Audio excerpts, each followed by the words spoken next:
Milord, वो मेरी सासू माँ बीमार रहती थी तो मंदिर वालों ने कहा कि 11,000 रुपया दो, पूजा कराओ फिर देखो।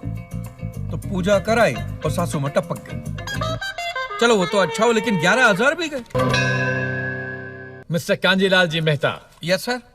हमें बताया गया है कि आप अपना केस खुद डिफेंड करेंगे। हाँ जी, मेरे पास कोई दूसरा रास्ता ही नहीं है मिलॉर्ड। सारे के सारे वकील डरे हुए हैं तो मजबूरी में ये केस अब मुझे ही लड़ना पड़ेगा। My lordship, it's a baseless appeal. एक publicity stunt. There is no cause for action which can be proved in court. So I suggest, under Order 7, Rule number 11 of the Code of Civil Procedure, this case be straight away dismissed for want of cause of action. My lord, मैं इतनी ज्यादा अंग्रेजी तो समझता नहीं हूं, लेकिन इतना समझ गया हूं कि साहब ये कह रहे हैं कि इस केस को इसी वक्त बंद कर दिया जाए। बराबर, आप सही कह रहे हैं। मुझे तो इस केस की झंझट में पड़ना ही नहीं है मिलॉर्ड। हम तो गुजराती लोग हैं, धंधे वाले। भगवान हो या ना हो, इससे मुझे कोई फर्क नहीं पड़ता। ये तो इंश्योरेंस वालों ने कहा कि भगवान ने तुम्हारी दुकान गिराई है या भगवान की वजह से मेरी दुकान गिरी है, तो मैंने कहा ठीक है, भगवान मुझे उसके पैसे दे दे, केस खत्म। लेकिन भगवान तुम्हारी दुकान क्यों गिराएंगे? मूर्ख कहीं का। स्वामी जी प्लीज, जो कुछ भी कहना है विटनेस बॉक्स में आकर कहें।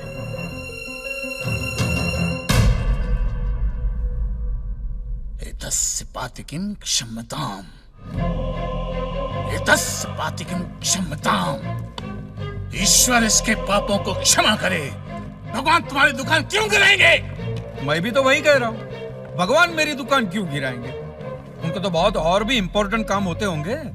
तो आप ये इंश्योरेंस वालों से कह के मेरे पैसे दिला दीजिए, बात खत्म हो जाती है। इंश्योरेंस कंपनी भी आपके पैसे क्यों दे? इंश्योरेंस के टर्म्स एंड कंडीशंस पर आपकी साइन है।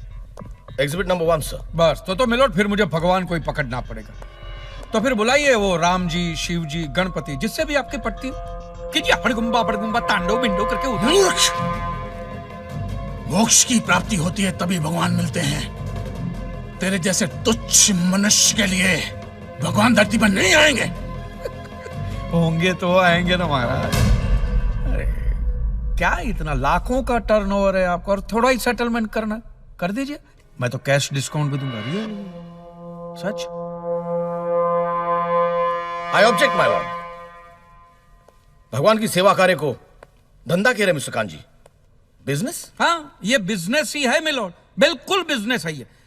किसी भी धर्म स्थल पे जाइए तो सबसे पहले पार्किंग का पैसा दो, फिर वो छोटी लाइन, स्पेशल लाइन में खड़े रहने का पैसा, फिर फूल, चद्दर, कैंडल खरीदने का पैसा, और दान पेटी बिल्कुल मूर्ति के सामने ही रखते, जैसे सर झुका पैसा डालना पड़ता है। और ये लोग तो भगवान के प्रसाद के लड्डू का भी पैसा लेते हैं मिलॉर्ड। जिस तरह म्यूजियम में मोम का पुतला दिखाकर पैसे लिए जाते, बस मंदिर में पत्थर का पुतला दिखाकर पैसे ले लेते। और पुजारियों की तो सैलरी भी होती है, इनकी छोटी है, उनकी बड़ी है। और आपको तो इनकम टैक्स में भी बेनिफिट है कि नहीं है? तो फिर इसमें सेवा कहां से आए? और मिलॉर्ड, ये तो ऐसा धंधा है जिसमें कभी भी रिसेशन नहीं आता। नहीं, उल्टा रिसेशन में तो इन लोगों का धंधा डबल हो जाता है। हे भगवान, भाई भगवान, हो भगवान। रिलैक्स। चलो मान लीजिए कि ये लोग धंधा करते हैं, फिर भी आपको पैसे क्यों दे? इंश्योरेंस में आप प्रीमियम भरते, इसलिए आप इंश्योरेंस से पैसे मांग सकते हैं, लेकिन मंदिर वाले आपको पैसा क्यों दे? क्योंकि मैंने इनके मंदिरों में भी प्रीमियम भरे हैं महाशय। What nonsense? ये मुझे विश्वास था आप मेरी बात का विश्वास नहीं करेंगे, इसलिए मिलॉर्ड मैं सारे प्रूफ साथ लेकर ही आया। ये देखिए, ये सब रिसीट मिलॉर्ड उस प्रीमियम की है जो मैं पिछले 18 सालों से भरते आ रहा हूँ, मेरी वाइफ के कहने की वजह से। ये देखिए, पहला प्रीमियम मैंने भरा था 1501 रुपये का। साउथ में बहुत बड़ा मंदिर है, उसमें मैंने पैसे भरे थे। देखिए, फिर ये देखिए, हर साल 1000 रुपए भर रहा हूँ आपके गणपति के स्टॉल में। देखिए, उसे स्टॉल नहीं मंडप कहते हैं। मिलॉर्ड, वो मेरी सासू माँ बीमार रहती थी तो मंदिर वालों ने कहा कि 11,000 रुपया दो, पूजा कराओ फिर देखो। तो पूजा कराई और सासू माँ टपक गई। चलो वो तो अच्छा हो, लेकिन 11,000 भी गए।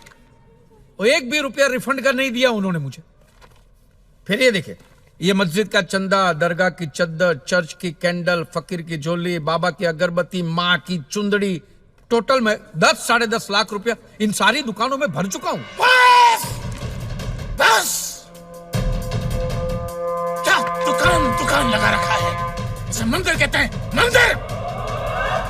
और मंदिर में लोग अपने परिवार की शांति और समृद्धि के लिए अपनी इच्छा से पैसा देते हैं। तो मैंने भी मेरे परिवार की शांति और समृद्धि के लिए ही पैसे भरे थे महाराज, कोई गन्ना चूसने के लिए इन्वेस्ट नहीं किए थे। लेकिन आपके भगवान ने मेरी शांति उखाड़ के फेंक दी, क्योंकि भूकंप तो मिलोट सिर्फ भगवान ही ला सकते, इंसान के बस की तो बात है ही नहीं। तो मुझे बताइए, मेरा हक नहीं बनता भगवान से पैसे वसूलने का? मिस्टर कांत जी, आपका झगड़ा भगवान से है ना, तो डायरेक्ट भगवान से पैसे मांग लीजिए ना, मंदिरों के पास क्यों मांग रहे हैं? वकील साहब, आपके घर में बिजली या इलेक्ट्रिसिटी कौन सी कंपनी की आती है? रिलायंस की ना। तो घर में जब कभी भी बिजली का प्रॉब्लम होता है तो आप रिलायंस की ऑफिस में ही फोन करेंगे ना, सीधे अनिल अंबानी को तो नहीं बुलाएंगे ना। अनिल भाई आओ, लाइट गई। अनिल भाई आओ, लाइट गई। साइलेंस। आप कहना क्या चाहते हैं? What do mean? ये जो साधु यहाँ है, ये जो पंडित जी यहाँ है, ये क्या भगवान के ऑफिसर्स है? नहीं, ये लोग ऑफिसर्स नहीं है भाई। ऑफिसर तो पढ़े लिखे लोग होते हैं, ये लोग तो देखो मुंह देखो, सेल्समैन है मिलोड, सेल्समैन। भगवान के कलेक्शन एजेंट है, क्योंकि इन्होंने भगवान की फ्रेंचाइजी ली। न्यायाधीश महोदय, ये मनुष्य नास्तिक है। जो ये कह रहा है उसका ज्ञान स्वयं से नहीं है,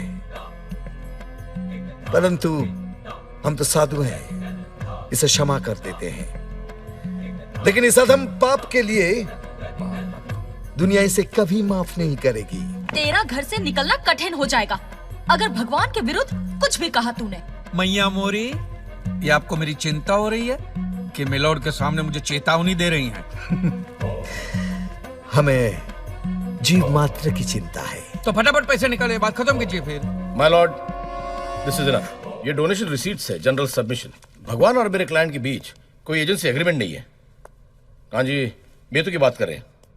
इतनी छोटी सी बात के लिए भगवान पर केस नहीं हो सकता। छोटी बात मिलोड, ये छोटी बात नहीं है।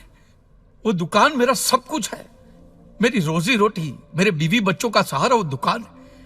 और एक एक रुपया जोड़ के दिन रात की मेहनत के बाद मैंने वो दुकान बनाई थी। आज वहां पे सिर्फ जमीन का टुकड़ा रह गया है, वो भी कोई लेने को तैयार नहीं है। ये मंदिर वाले कहते हैं श्रद्धा से दान दो, आपका कभी बुरा नहीं होगा। और ये इंश्योरेंस वाले कहते हैं टाइम पे प्रीमियम दो, बुरा हुआ तो हम है ना। तो मैंने तो दान भी दिया है मिलोड, और प्रीमियम भी भरे, और आज दोनों के दोनों ने हाथ ऊपर कर लिए। मैं एक मामूली आदमी, मिडिल क्लास मैन, मेरा परिवार, मेरे बीवी बच्चे रास्ते पे आ जाएंगे। नहीं मिलोड, आपको मेरी बात इस अदालत में रखने का मुझे मौका देना ही चाहिए, और भारत का संविधान भी मुझे मेरी बात इस अदालत में रखने का हक देता है।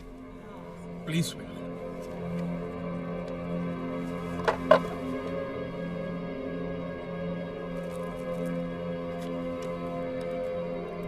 एक मिडिल क्लास बिजनेसमैन के लिए 1 करोड़ रुपए बहुत बड़ी रकम होती है, और खास तौर से सवाल जब उसके सर्वाइवल का हो। इसलिए यह अदालत कांजीलाल जी के मुकदमे को एक्सेप्ट करती है।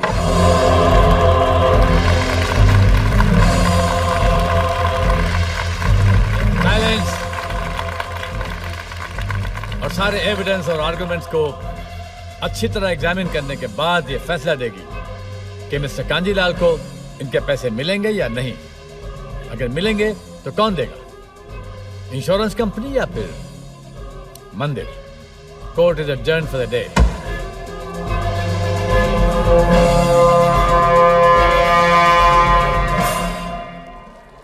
रुकिए महाराज, अब आप लोगों को जितनी पूजा करनी हो, आरती करनी हो, जितना घंटा हिलाना हो, सब हिला लीजिए आप।